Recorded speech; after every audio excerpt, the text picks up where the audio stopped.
Om Jnana-timirandhasya Jnananjana-shalakaya Chakshurinmilitam Yena Tasmai Shri Gurave Namaha.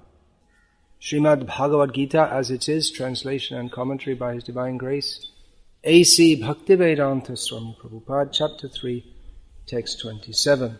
Prakrite kriyamarnani gunai karamani sarvashaha ahankara vimurhatma kartahamati manyate.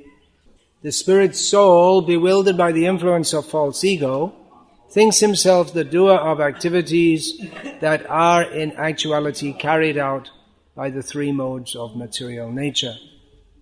Purport: two persons, one in Krishna consciousness and the other in material consciousness, working on the same level may appear to be working on the same platform, but there is a wide gulf of difference in their respective positions. The person in material consciousness is convinced by false ego that he is the doer of everything. He does not know that the mechanism of the body is produced by material nature, which works under the supervision of the Supreme Lord. The materialistic person has no knowledge that ultimately he is under the control of Krishna. The person in false ego takes all credit for doing everything independently, and that is the symptom of his nescience. He does not know that this gross and subtle body is the creation of material nature under the order of the Supreme Personality of Godhead. And as such, his bodily and mental activities should be engaged in the service of Krishna, in Krishna consciousness. The ignorant man forgets that the Supreme Personality of Godhead is known as Hrishikesh, or the master of the senses of the material body, for due to his long misuse of the senses in sense gratification, he is factually bewildered by the false ego, which makes him forget his eternal relationship with Krishna. A common question asked by devotees, or people who are trying to be devotees, aspiring devotees, is that why don't we make advancement as much as we would expect to? We've been chanting so many years and still we're not as advanced as we think we should be. Well, this verse gives the clue. This well-known word, ahankar, at least it's well-known among Hindus who are a little bit interested in philosophy, at least they know the word ahankara. Buddhists, and probably it's entering into English also with the and other Western languages with the progressive, creeping influence of more Buddhism actually than Hinduism. So ahankar. Ahamkara, that which makes aham, is the meaning of ahankar. That which gives the sense of I-ness, which makes us feel what is our identity. So the Buddhists or the impersonalists, they say you have to get free from ahankar. But actually we have to get free from what is Srila Prabhupada terms false ego. The sense that I am is not to be destroyed, but instead of thinking I am anything else but a servant of Krishna, we have to realize that I am the servant of Krishna. That's proper ahankar. Actually there's no question of destroying the self or becoming free from the sense, or one can become free from the sense of I am, but that's just another phase of illusion. So, what makes our identity? How do we identify ourselves? Well, in this material world, every living being identifies with the body, and the senses, and the mind which go with that particular body, and thus we think, I am Indian. I'm not one of those damn Indians. Or, I am tall, I am short, I am the husband of this young woman or young man. It's quite possible nowadays. Don't laugh, you could be arrested. Not yet in India. The madness hasn't reached that extent. They're not quite up on they're not quite up to date with the nonsense and degradation. I am an engineer. Someone says, I am an engineer. You don't think, well, that's a very egoistic statement. It's just you ask someone who they are, I'm an engineer. Or I am a shopkeeper. It didn't sound very egoistic. But it is, because it is an identity that is not real in the full sense of the term. It is an assumed identity. Sarvopadhi vinirmuktam tatparatvena nirmalam hrishikena hrishikesha sevanam bhakti ruchyate. Bhakti means to be free from all these false designations and to accept our designation that I am the servant of Krishna. All my senses are meant for serving Krishna. Otherwise, if we think, I'm an engineer, this is my husband, these are my children, I am Indian, then we think that our senses are meant for serving that identity. So, what we identify with, we take shelter of. Bhakti means to take shelter of Krishna. We find toward the end of Gita, actually just at the end of Krishna's, almost at the very end of his instructions, he says, Yada hankaram ashritya na yotsya iti manyate. Because at the beginning, Arjuna had said, na yotsya, I'm not going to fight. And Krishna said, well, if you think at the end, after explaining all this, Krishna says that, well, if you want to say na yotsya, I'm not going to fight, that means you think you're being very good and very moral, but actually you're simply taking shelter of ahankar, false egoism. You're supposed to take shelter of me. Then Krishna says, Mamekam sharanam brajat. So ahankar, we take shelter of our identity. We fully identify with a false identity, which it doesn't actually exist. It's like a projection of a cartoon on a screen. It doesn't actually exist. It's just some projection of our imagination. I'm an engineer. This is my body. I'm tall. I'm thin. I have this disease and that disease. It's all simply a projection. And then we project our desires, that what we want to be. We have what we are and then what we want to be.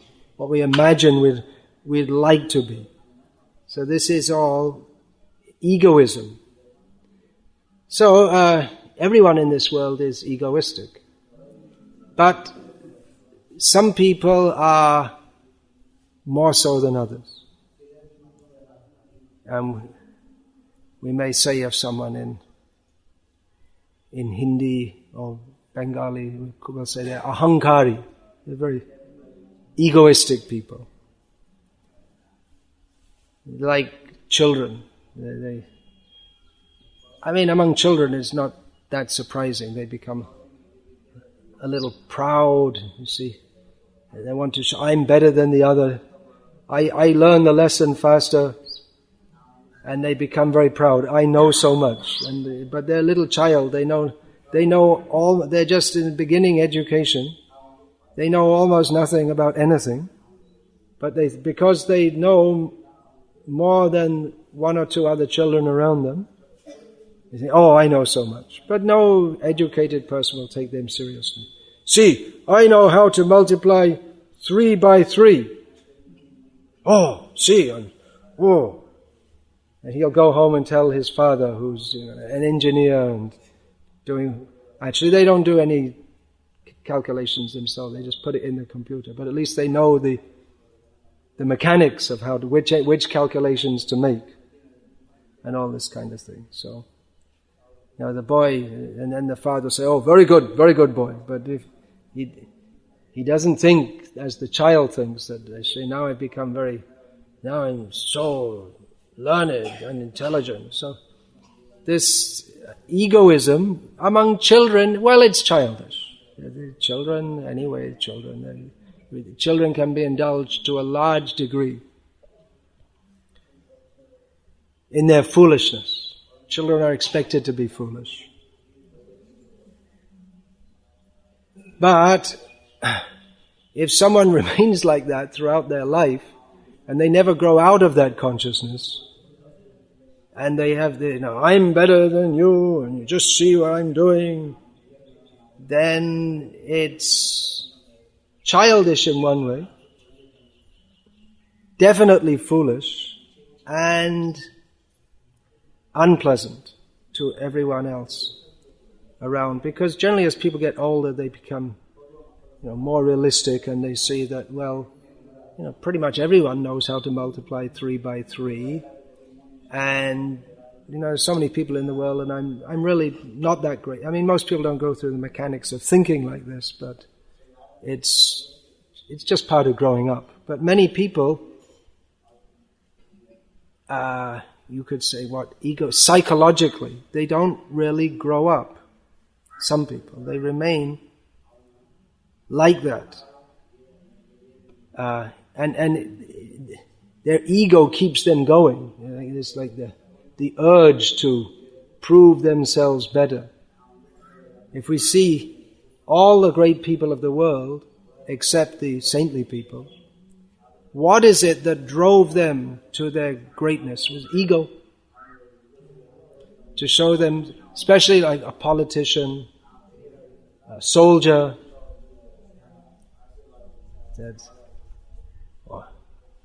Napoleon, what a big ego. Hitler, they wanted to expand all over. And put Napoleon, when he was going to get crowned by the Pope, so the Pope brings the crown and Napoleon takes it and puts it on his own head. Because actually the Pope had nothing to do with it. He was a self-made man. He came from an insignificant background and became emperor for a short time until he was completely smashed. But, of course, the French people, they like to remember the victorious days, not the getting smashed days. So this egoism, it drives people just to I have to show I'm better. And it's very common in most people, materialistic people. There's an English saying, keeping up with the Joneses, which means that people are driven by the desire that the people living around them cannot be at a better position than themselves. So if the people next door get a new car, immediately, I got to get a new car. They're ahead of me. They're better than me. They're more prestigious. So this idea that I can't be seen to be inferior, it's a major consideration. Practically, what do we need for the body? The well-known saying, another of my famous quotes, which you may have heard, Roti kapra makan, food, clothing and shelter. Then why do people want a big house when you only need a small house? Why do they want 40 pairs of shoes when you can only wear one at a time? And of course, you can have different shoes for different usages, but it's hard to find anyone who lives such a variegated life that they actually can use 40 different kinds of shoes. I mean, you have like indoor slippers and bathroom slippers, and then here they're using for washing the pots these Wellington boots, and then you have running shoes, and I'm running out. I didn't reach anywhere near 40 yet.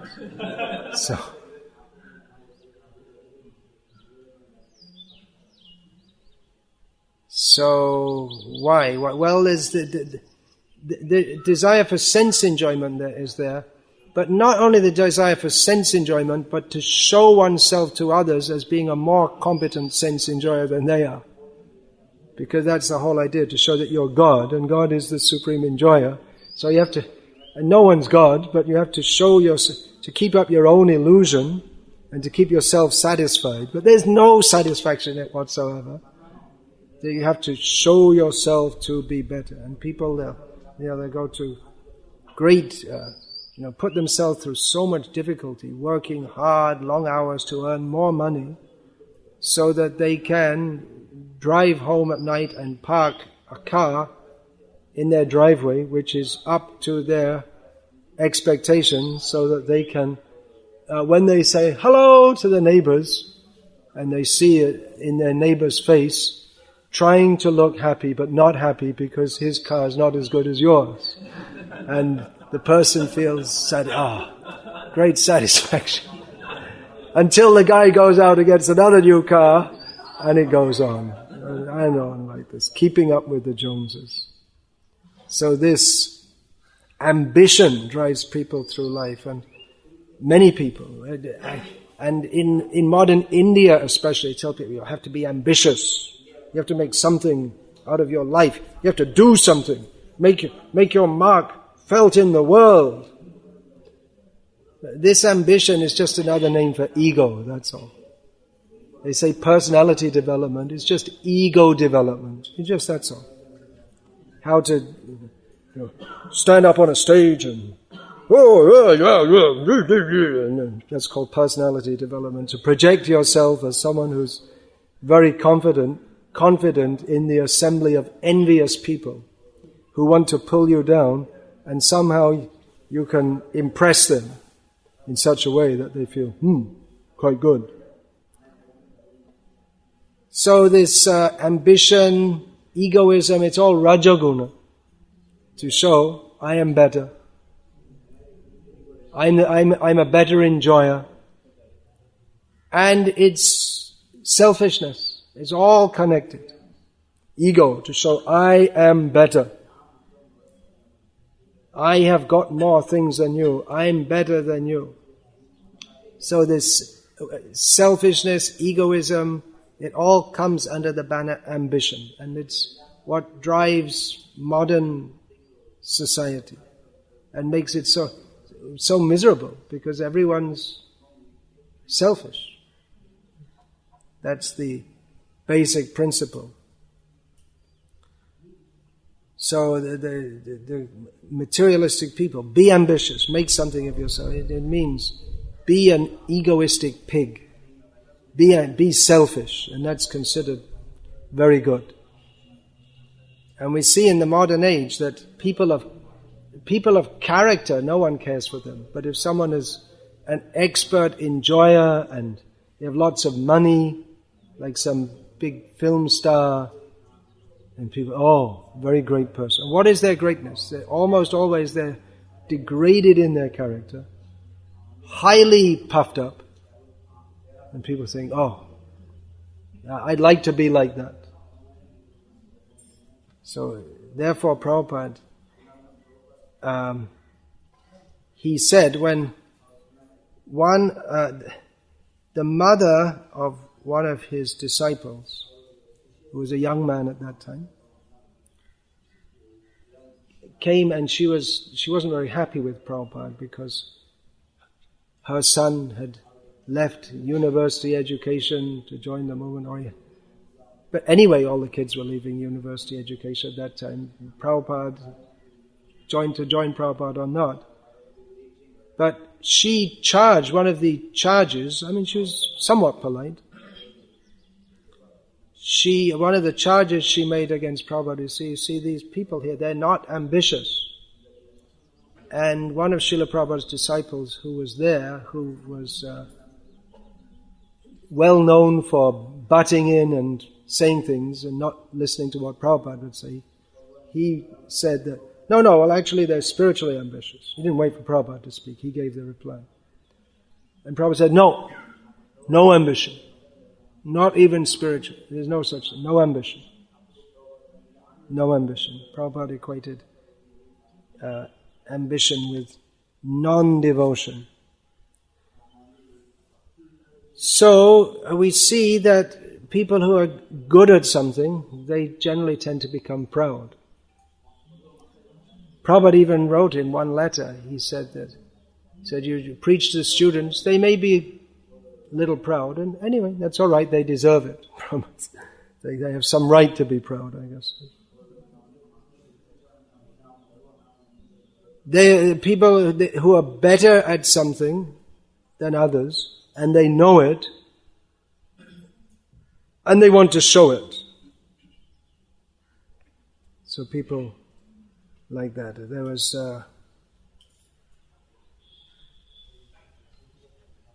Salvador Dali, who was somewhat well known in the West for making bizarre paintings. He would just openly say, "Yeah, I'm a genius." People,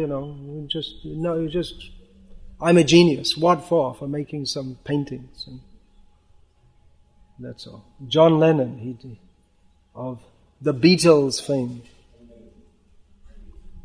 I don't know if the young kids nowadays even heard of him, but anyway, at that time he was very famous. He said, "Well, when I was a child, I always had this feeling that I was a genius, but people didn't recognize it." And he made a statement once that now we are more than Jesus Christ, talking about the Beatles. Which in one sense you could say it was true the Beatles came in the newspaper a lot more than Jesus Christ did. But, Jesus Christ's fame and popularity is going on, whereas Lennon is almost forgotten. Frank Sinatra, another household name. In India, they don't know. Just like, here we go again, Sachin Tendulkar. He's a household name in India, and except for cricket fans, maybe in Australia, I don't know Australia that much, but they have so many sports over there. Maybe he's well known in Australia. Is it? You went to Australia? No, but you happen to know that he's well known in Australia. It's a big thing, cricket in Australia also, is it? Yeah, I guess it must be. I don't know. I have been to Australia. I have been to Australia. But I didn't inquire about how much they're interested in cricket. So anyway, Frank Sinatra, known as an icon for his crooning, which means singing in a sentimental kind of way. Maybe his most famous song is called My Way. I did it my way. People really like that song. It sold millions and millions. I did it my way.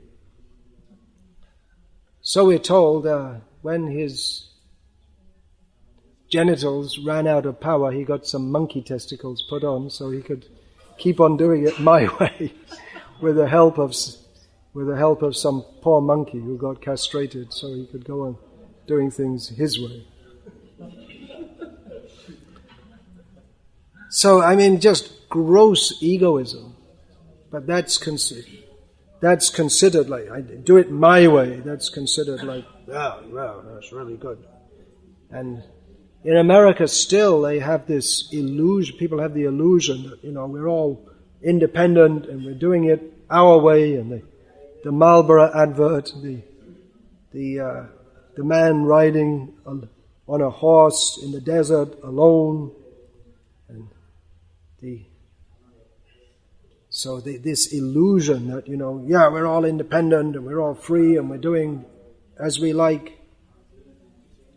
So this promoting egoism, although people are just manipulated by the mass media, the financial system, the educational system, but they have this egoistic thinking. You can go into Baskin-Robbins, and you can choose on your own any one of, 49 or 59 varieties of ice cream.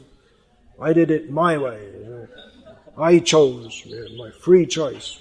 It's a free nation. See, we can either choose a Democratic candidate to choose your wars for you, or a Republican candidate to choose your wars for you. So you have a lot of freedom, right? It's a free country.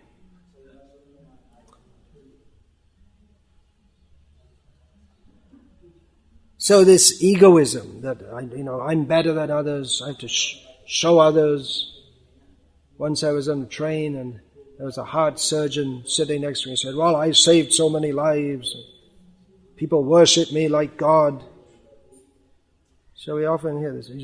My children, both my sons are professors in America. We'll hear someone say that. Oh, my child's studying in America. You see, they like to show. You say, "Oh, really? Oh, his son is studying in America. Oh, really? Right. Very important person. His son's studying in America."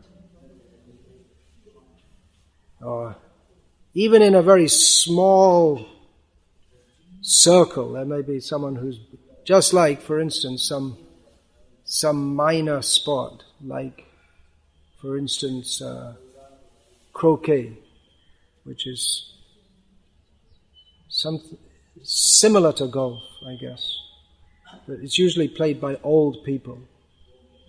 It's, you hit a ball and it goes into a hole and like that, but it's not over a long distance.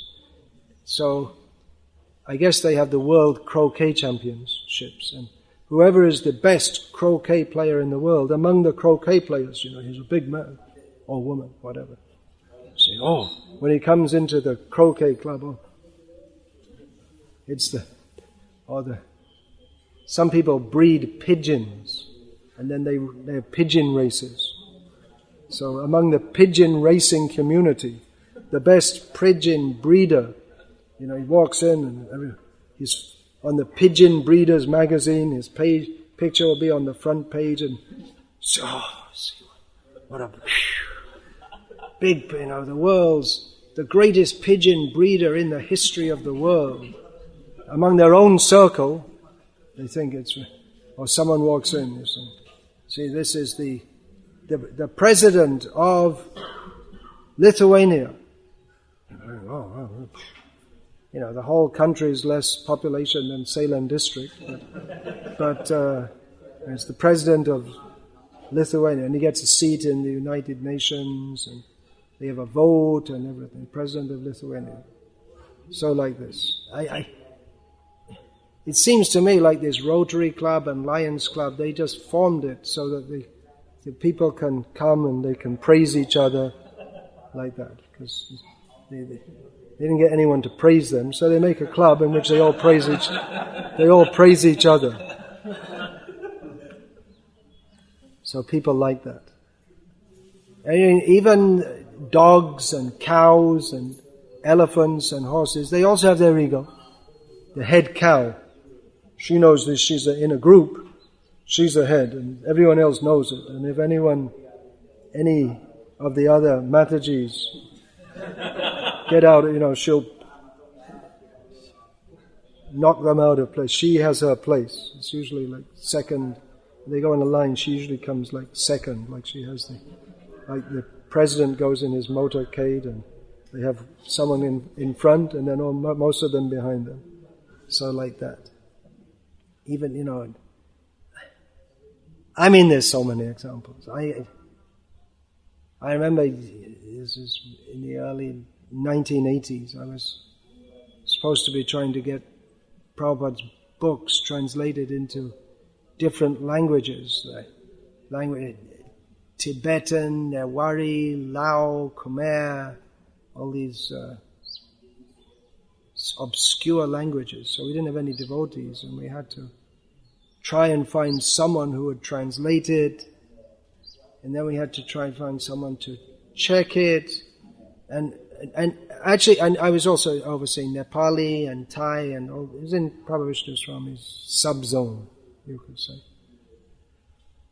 And with devotees and non-devotees, it's really difficult because no one would ever accept that there's anything wrong with my translation. You can't get obvious, especially with a non-devotee translating. You have to have someone to translate it back and see. But no one would accept. How could you even imagine there could be anything even resembling a slight fault in my translation? It was almost everyone, the devotees also. You get 2 or 3 people to translate, and each one of them would say, no, the other one's translation is no good.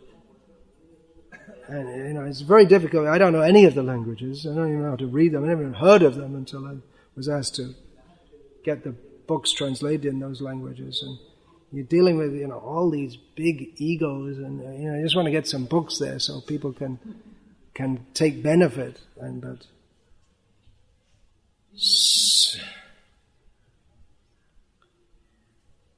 actually, everyone should be. No one should think I'm Krishna, if he can think like that. Anyone else who thinks I'm perfect, everything I do is correct in all respects, it's simply imitation of Krishna, egoism. Sometimes people say that my writing is good. Well, the major reason for that is Prabhupada's mercy, Krishna's mercy. On a practical level, nowadays I don't print anything without getting it checked thoroughly and critiqued.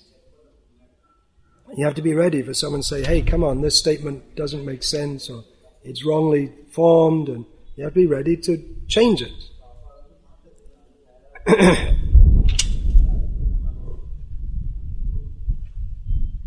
Because if you think it's my writing, then it's not, it may be your writing, but it's not your service to Krishna. Then this is my ego.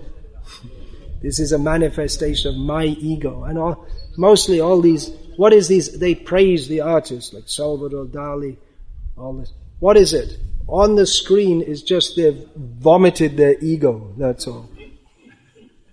That's all. And people think, magnificent. Because they're expertly expressing their ego, and people love this. So, and those who are egoistic, they say, don't you understand? No. You become greatly hurt. How could you even imagine? I translated it. I painted it. So if one does some service, it's supposed to be service for Krishna, but you're just thinking, well, how great I am, then others may praise us, but Krishna won't be pleased. Then what's the use, actually? It may look very good, but what's the use? Krishna doesn't need our service. Nothing.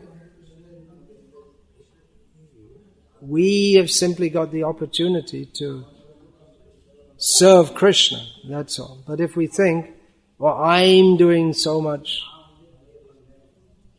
even like that Rotary Club or Lions Club, people, they like, because they do some welfare work, like building bus shelters, so that the people there go to work in their factories can have a bus shelter, so when it rains they don't get sick, so they can go on working in their factories. And then they put a big sign. The sign is bigger than the bus shelter, put by the Rotary Club or something like that. So they do some welfare work, and they like to show that they're very good. But the whole purpose is just so that people will praise them. That's all. You must have seen, you're with Para in England, all these do-gooders, they're very concerned that they be known for all the good that they do. this drawing on my stock of personal memories again.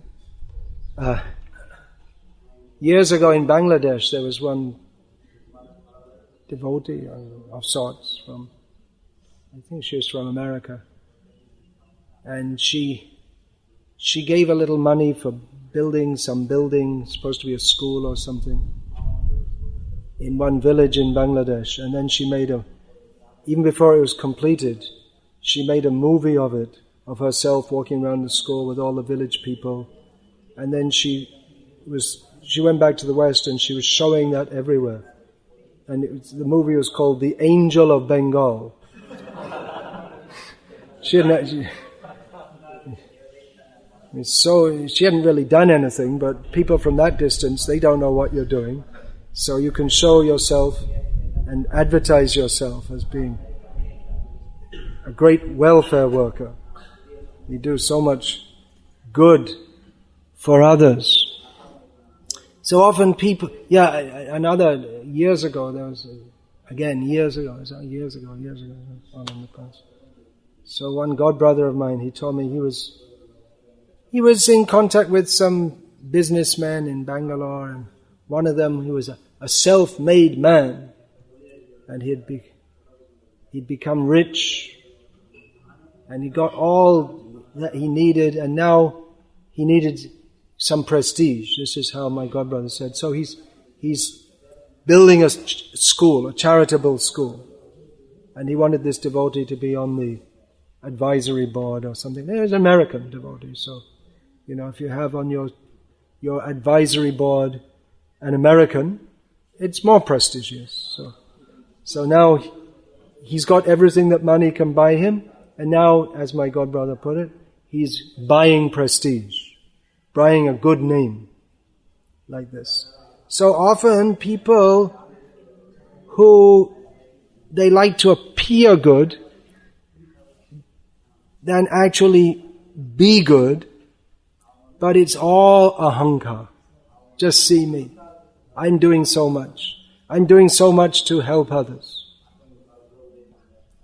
But they don't know that actually to be good means to surrender to Krishna.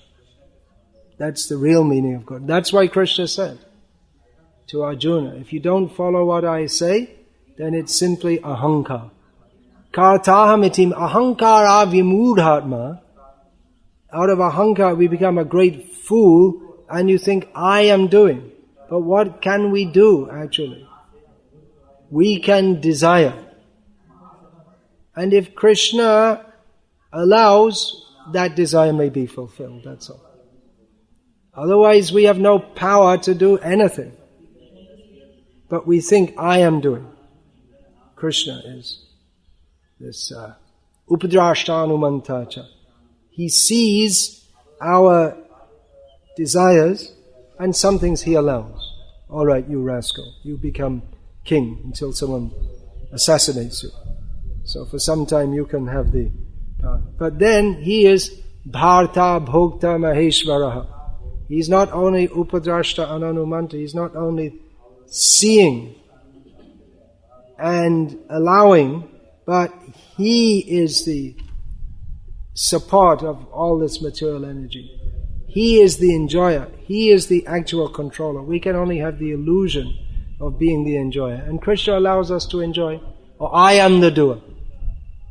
But actually, Krishna is the one who is overseeing everything. We cannot, we have this illusion that I am doing, but we don't realize that we cannot do anything unless Krishna allows.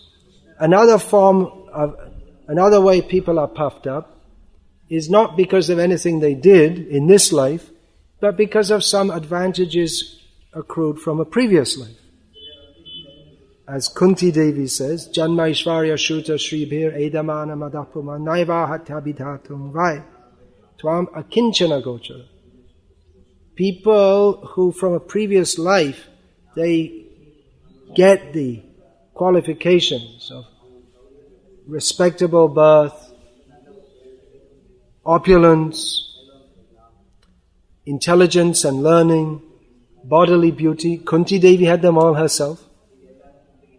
She didn't have any good luck, you could say, in the material sense, for most of her life. It was a mixture. She had she called all the demigods, but her life was full of suffering. So someone's born in a high family, and they look down on people born in a lower family, which is just it's a material designation. That's all. It's due to material designation. One caste is considered higher than another. One people or race is considered better than another. And I am born in this, and we're better than you. And you'll find all over the world that people, whatever different castes, or that's particularly in India, or different people, or even different parts of the same city, or even within the same city they have two football teams and they hate each other, the followers of the different football teams. There's this envy that I belong to a better group than you. Our football team beat your football team. If you just see the reality, it's a few people running around after a ball, and then they say our football team is better than yours because they succeeded in putting the ball between the sticks more than you did. But it's all meaningless. But for egoism, we ascribe meaning to that which has no meaning. And sports is a good example of that. So some people become puffed up because of what they achieved in this life. I did this, I did that. Some people become puffed up because of what they got in a previous life. They're born with that advantage. And some people are puffed up with absolutely no reason whatsoever. They've got nothing to be proud of, but still they're proud.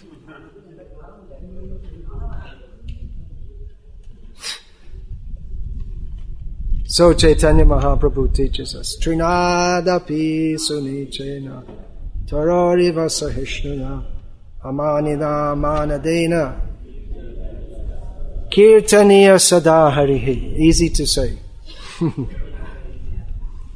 Easy to say. Even in Bhakti,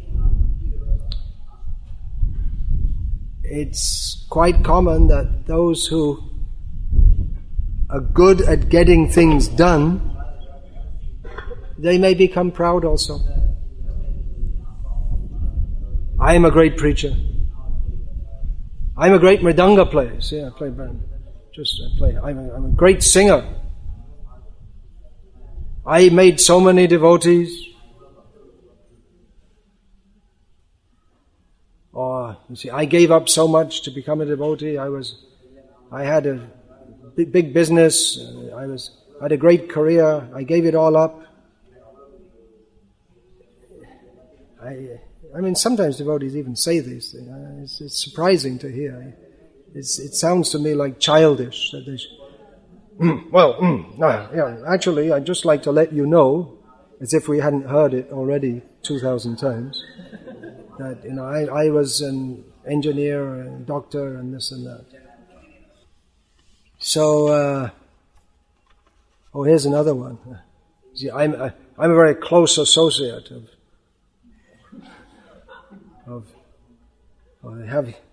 the Guru. I have your photo taken with the Prime Minister. Hang it on your wall. Devotees or non-devotees, the Prime Minister never even looks at you when the photo's taken, and never even registered that you're there. You're the 700th person he's had his photo taken with that week, but you have the photo on your wall. I'm very close to the Prime. Yes, actually, I'm very close to the Prime Minister, as if to say.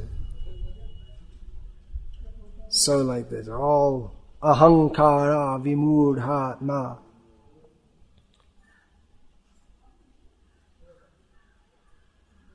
Some of the devotees that Srila Prabhupada made leaders in his movement, or they became leaders, Prabhupada, he had that among his many extraordinary attributes, he could see people who had some drive to get things done. So, arguably, some of the devotees that Prabhupada made leaders, it wasn't so much, it may have been not, let's put it this way, it may be not so much because of their devotional qualifications, but they knew how to get things done in the world, which most of Prabhupada's disciples didn't, being hippies.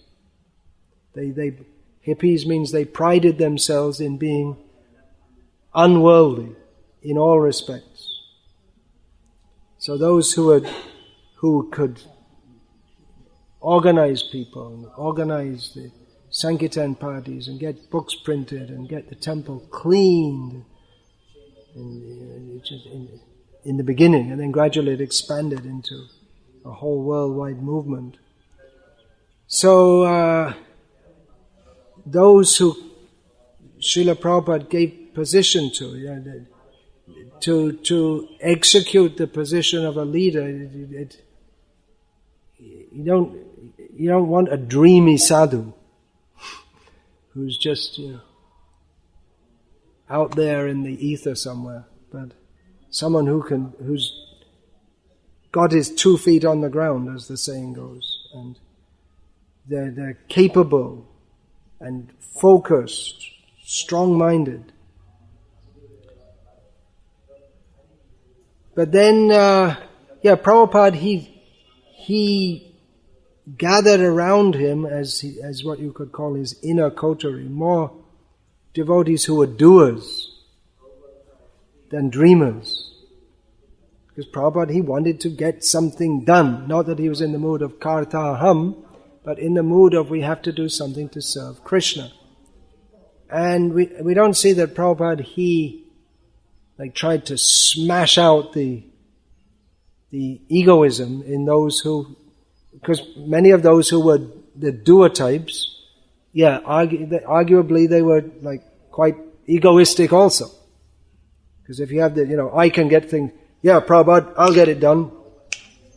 I'll do it for you, Prabhupada. Srila Prabhupada, once he brought one of his most capable GBCs, who was very efficient, very good organizer, brought him to India, where Prabhupada he had to personally oversee everything. He'd bring in one leader after another. They'd all collapse, the heat and the mosquitoes and the complete cultural difference and the diarrhea and everything. Usually, it was very difficult for Prabhupada to get anyone capable to take charge of the movement. And once, as it was narrated to me, and I can believe it also, one of Srila Prabhupada's most capable leaders in the West came in. He was a householder, GBC man, with all nicely pressed clothes. Came and said, "Yes, Prabhupada, just tell me, I'll get it done."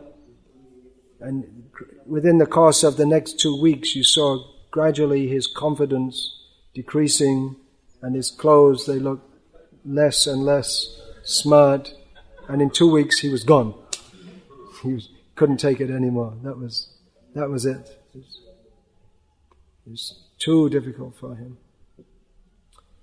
So, Srila Prabhupada, he didn't try, sometimes you hear about the Zen Buddhist gurus who do all kinds of wacko things to take, remove the ahankar in their disciples and make them stand in the cold for 3 days, and if they don't freeze to death, then they say, "Okay, you can come in," or something like that.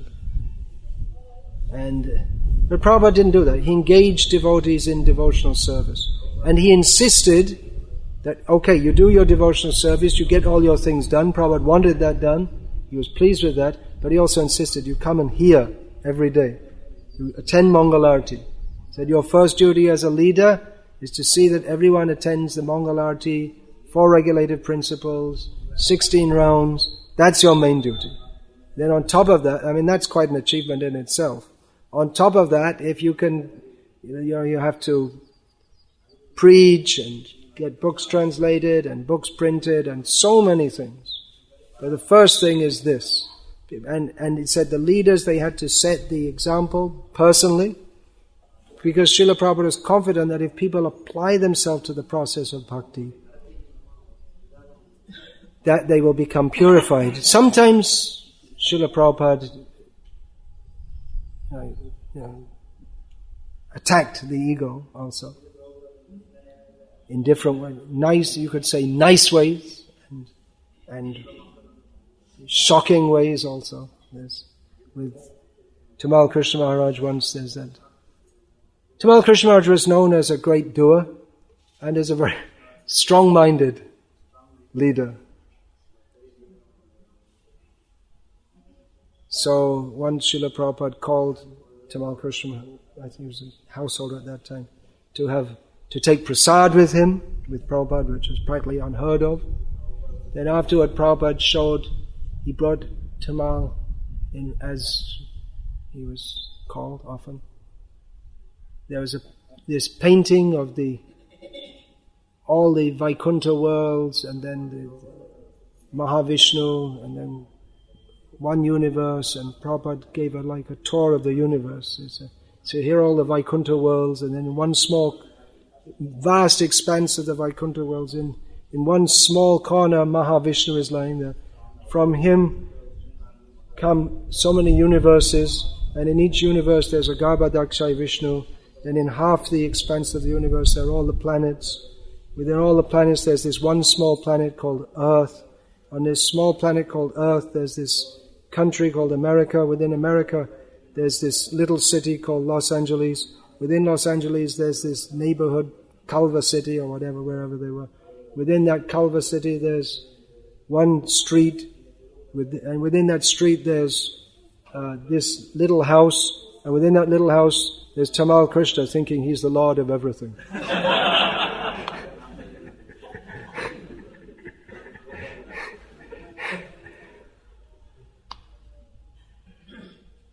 There's another time also. I mean, we can say,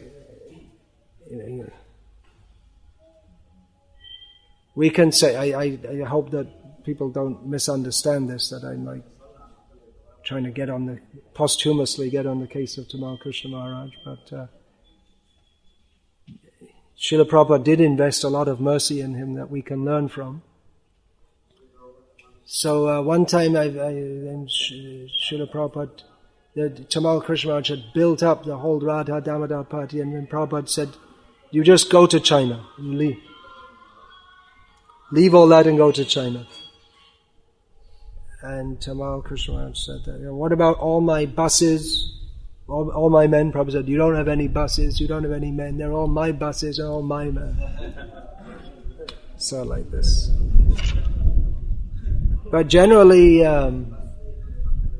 Prabhupada would encourage and he wanted devotees that could get things done.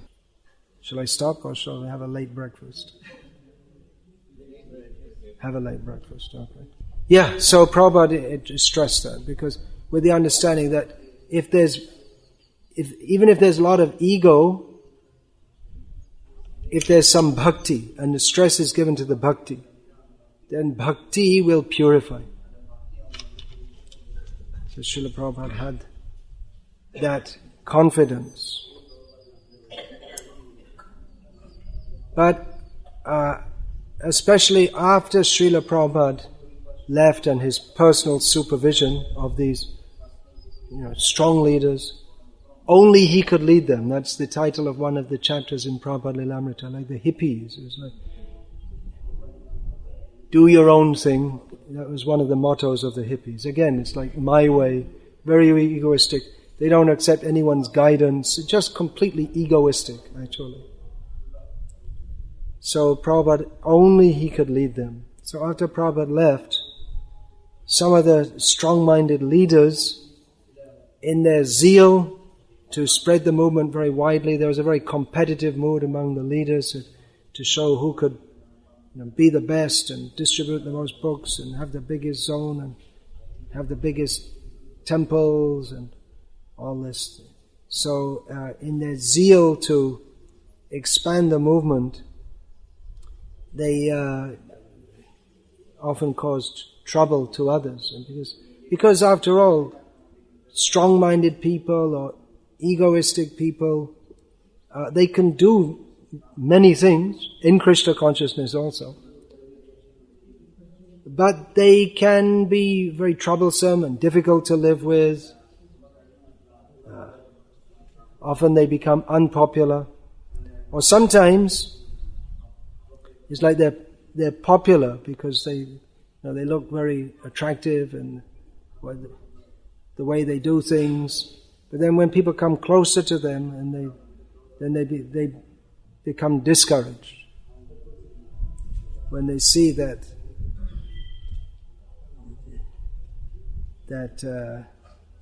like someone may talk about love and compassion and all this kind of thing, but then in some cases it's more talk than the real thing. So this guru post, Chaitanya Mahaprabhu's, among his famous instructions are Trinadapi Sunichena Tararapi Seshna Amanina Amanadena Kirtaniya Sadahari, to be more humble than a blade of grass. One who is actually so, they will be loved by all. But one who is egoistic, they may even think, I'm trying to help others. But because it's all driven by a desire to be known as a benefactor of others, they can actually become unpopular. And then they wonder, why am I unpopular? I'm doing so much to help others and be nice to others. But it's like a persona, a mask, and behind it is something different. So one who's actually humble means free from egoism, free from ambition, simply desiring to serve Krishna without any personal desire, not even nadanam, najanam. Chaitanya Mahaprabhu said, I don't want followers. But then Chaitanya Mahaprabhu also says, Amar agyai guru hoya. Be a guru on my order, not on your ahankar, but on my order you be a guru. So it seems contradictory that you're not supposed to have the desire for honor, but on the other hand you have to be a guru in which you have to have followers and be honored. So the guru role or the post of a spiritual leaders as atheists and sociologists and anti-cultists have noted, the role of a spiritual leader, it's like it can be the post, a position of ultimate egoism. If one thinks, I am the representative of God, so everything I do is perfect, no one can question. It can be a very dangerous position unless one really internalizes the sense of being a servant, a selfless servant.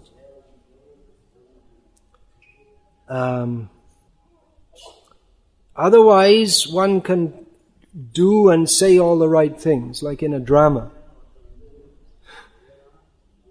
But if there's nothing inside of any depth, guru means heavy, there's not really the very strong desire to fully surrender to Krishna and do everything for Krishna, then it becomes like that. It becomes like a drama. One may be thinking, I will be remembered as a great acharya, so you have to do so many things and so that you'll be remembered. But again, Krishna is in the heart. He knows everything that's going on. And if we actually want to serve Krishna, Krishna will be pleased. If we don't want to, or it may be, actually often it's mixed. There's desire to serve Krishna is mixed with some personal desire. It may be that someone comes in the beginning with a desire to serve Krishna, but later they get in the association of, they because of their desire, they come up in the hierarchy, the institutional hierarchy. Then they get to associate with persons who have mixed motives of showing themselves powerful. You have to follow the ISKCON law, and that means you have to follow me. They don't say that, but they are the arbitrator of the ISKCON law. You have to do what I say, which means I am the name of the title, and like this. And then by association, they become the people who start off humble and then they actually wanting to serve Krishna. They may become, or they may just by themselves, they get some position and all of a sudden the latent desire or the latent impurities become manifested. There's a saying that power corrupts. More accurately, that would be that as long as one is not in power, one might seem to be humble because you have to do what someone else says.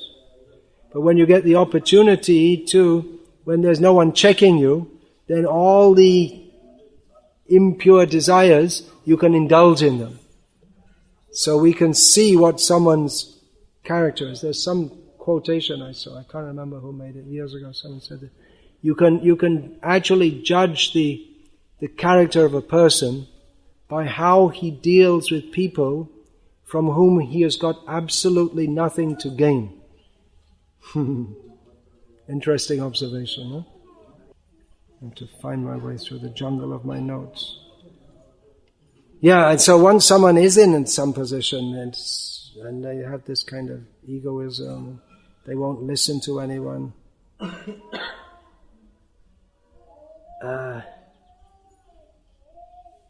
Well, it becomes very difficult for everyone. But even if generally everyone has this ego, it's difficult to say. I mean, it's difficult to just go to someone and say like, "You are very egoistic," and no one will accept. Or even if they accept, they won't. They say, "Well, what can I do? It's my nature." It's not your nature. Their nature is to be a servant of Krishna. So this idea that, I am right, everyone else, they're wrong. It's not necessarily even big men. Sometimes some just very small men, you could say. Big man, small man. In Krishna's eyes, who's big man? Someone comes, they have a little ability, and then they say, I'm doing so much. Like children. And then they're checked. And they don't get room to indulge their ahankar. Then they go away and say, these people are no good. So it's a problem. This ahankar, this is the problem for all of us. That's what keeps us from being with Krishna. Why do we not advance, even after so many years?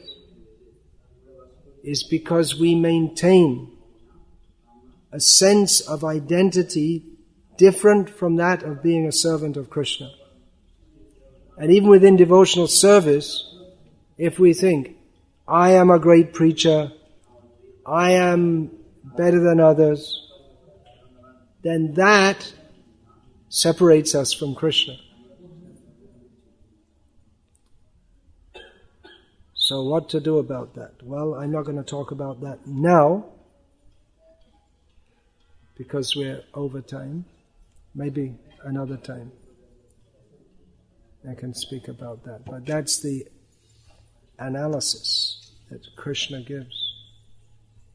Ahankara vimurhatma kartahamiti manyate. Out of a false sense of identity, thinks, I am the doer. But it's actually extremely foolish to think so. So Arjuna was in that position. We are all in that position. And we should, instead of maintaining that foolishness, surrender to Krishna. Hare Krishna. I won't take any questions, no? Is that all right? Can speak some more about this. The obvious question is, what to do about it? Well, I guess that's another lecture. Not another lecture, another lifetime. Maybe many lifetimes. Can I ask one question? Now, how am I going to exhibit my egoism here? Either by snapping back at you, no. Or I can exhibit my egoism by appearing as a very reasonable person and saying, yes, yes. Then everyone will think, oh, he's very reasonable. Okay, I have to choose which kind of egoism I'm going to indulge in here. I think it's a useful question. It's regarding etiquette. Mm-hmm. Just technical. But how much scope is there in advertising our preaching success? Like when we do some preaching success, yeah. How much scope is there for that? Is it proper etiquette? To advertise our preaching success can be done. If it's done with the right attitude, everyone will appreciate it. If not, then we don't actually get the result of devotional service if we do it for the sake of thinking that others will praise me. When those who are doing book distribution as a regular service, they all know. Maybe for a short time in a day, or maybe for a few weeks, or maybe even for a few years, you can do it on the platform of ego. Actually, usually not even for a few minutes. Then Krishna, if one is thinking, these people are all jerks, why aren't they taking books? Don't they know who I am? Don't you know I'm the world's #1 distributor? You're so lucky to get books from me. Krishna just withdraws the mercy. So we can advertise for the sake of... there are different reasons we can advertise. One is for encouraging others, or maybe some transcendental competition there. One is just like Krishnadas Kaviraj Goswami in Sri Chaitanya Charitamrita. He on praising the glories of Nityananda Prabhu, he speaks about how he is Mahavishnu, how he is Balaram who serves Krishna in all respects, how, what is that? Purna Chaitanya. Nityananda Purna Kare Chaitanya Rakam. How is Nityananda, he also fulfills all Chaitanya Mahaprabhu's desires. And then at the end of that chapter, he says there's one more aspect of Nityananda's mercy, which I shouldn't say, but then if I don't say, it would not be, if I shouldn't say because he doesn't say why he shouldn't say, but it's like advertising himself. But then if he says, Krishnadas says that if I don't say, then it would also be not proper, I wouldn't be properly glorifying Nityananda Prabhu. So then he says, Krishnadas Kaviraj relates how once there was a festival in his house, Vaishnav festival, and one great devotee, one of the Dwadash Gopal, one of the 12 associates of Nityananda Prabhu, Meenaketan Ramdas was there. And there was a priest, Vaishnav priest, who was also there, who had great devotion for Chaitanya Mahaprabhu, but no faith in Nityananda. So Meenaketan Ramdas, he chastised that priest, who didn't say anything because he was involved in doing the puja and all this. But then that night, there was some discussion between Krishnadas Kaviraj and Krishnadas' own brother, who sympathized with the priest, with the pujari, and said that, yes, we can accept Chaitanya Mahaprabhu, we can't accept Nityananda. So then Krishnadas chastised his brother, and he said that because of the good quality of chastising my brother, that night in a dream, Nityananda came in my dream. And he ordered me that, what is that, Vrindavan Jao Jahab, and I can't remember, it's very nice Bengali, but I'm not remembering it just now. Jahab. All your desires will be fulfilled in Vrindavan. So the next morning, Krishnas got up and left home. He had an argument with his brother. That may seem to be the external cause, but actually Nityananda ordered him, Jaha, Jao Vrindavana, Jaha Sarva Labhya. You will get everything there. So he went to Vrindavan, he came to Vrindavan, and then shortly after coming there, all the Vaishnavas,